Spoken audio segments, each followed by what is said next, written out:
Alright guys, welcome to another edition of No Holds Barred Wrestling Radio. I'm your host Kyle without my co-host Phil and match technician Brendan for this one. Don't really need a co-host on main event because as you all know what happens on main event, nothing, absolutely nothing.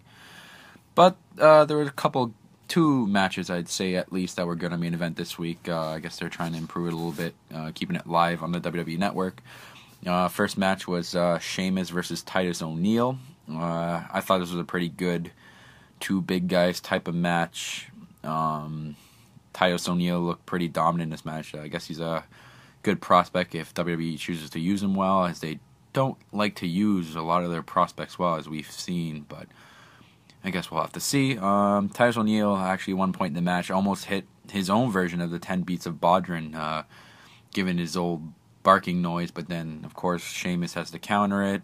It was back and forth up until one point where Sheamus was getting slapped around by Titus O'Neil, and Sheamus gives him a headbutt, which I've never seen from Sheamus before. It was kind of a really aggressive move. Gives Titus O'Neil a headbutt, sort of blinds him. Titus O'Neil turned around right into a bro kick, and that was for the 1, 2, 3. To be honest, I think Titus O'Neil deserves more TV time.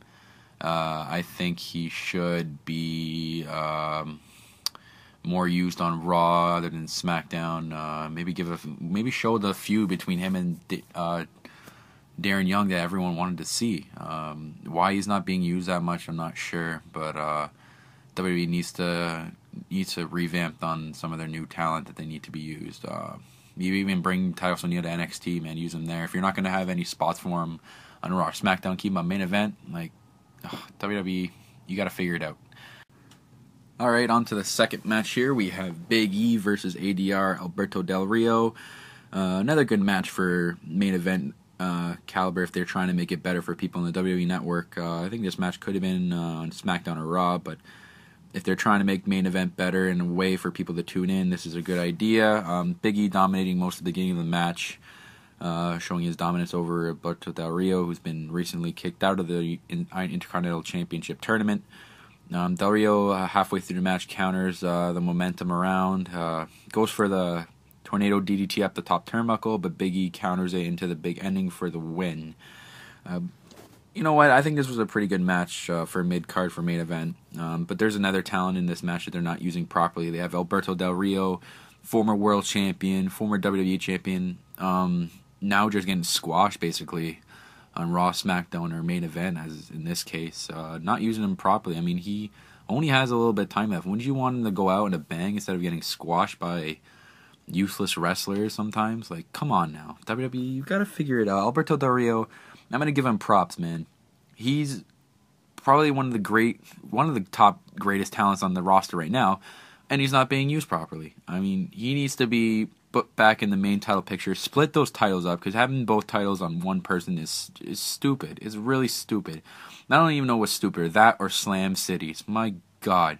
I don't even get into that. Slam Cities just puts me right over the top. I'll save that for another segment, hopefully at the end of the week.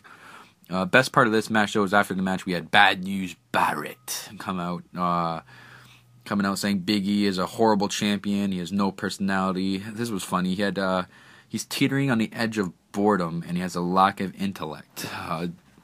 Bad News Bear come out with some big words. Big E just sitting in the ring, laughing it off, still holding his title nice and proud. And Bad News Bear comes out and Big E reminds him of the audience, basically saying some of them have crappy lives and the rest of them have no lives at all, and then that just leads into a heel depart for Bad News Barrett.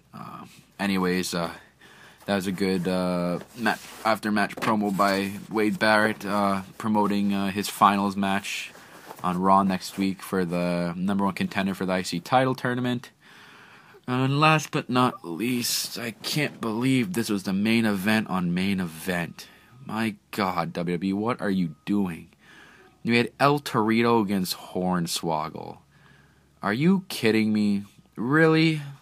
Like, I'm going to quote Miz right here. Really? Really? El Torito against Hornswoggle again. A match, WWE, that no one wants to fucking see.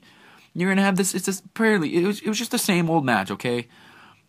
nothing new in this match. Same crap, same shit. It's just a filler.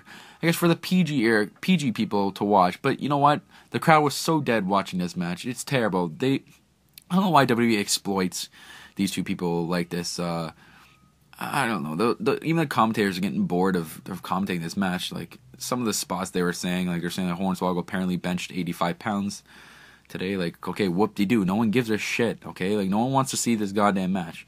Even if it was freaking Los Matadores against 3MB. Again, boring. Snooze fest. No one wants to see it. WWE, you gotta figure this shit out, man. I guess the only good part of the match was El Torito missing the moonsault.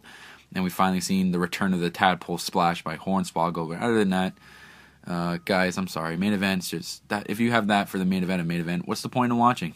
WWE, you're not gonna draw anyone from the network if you're gonna put this as the main event on main event. All right, you gotta figure your shit out. Anyways, sorry about that, guys. Overall, I think the first two matches were good. Last match, scrap it. Don't give a shit. I'm your host, Kyle. Be sure to hit that like button. Comment if you like. Subscribe and follow us on Twitter at NoHoldsBarWR. And have a good day.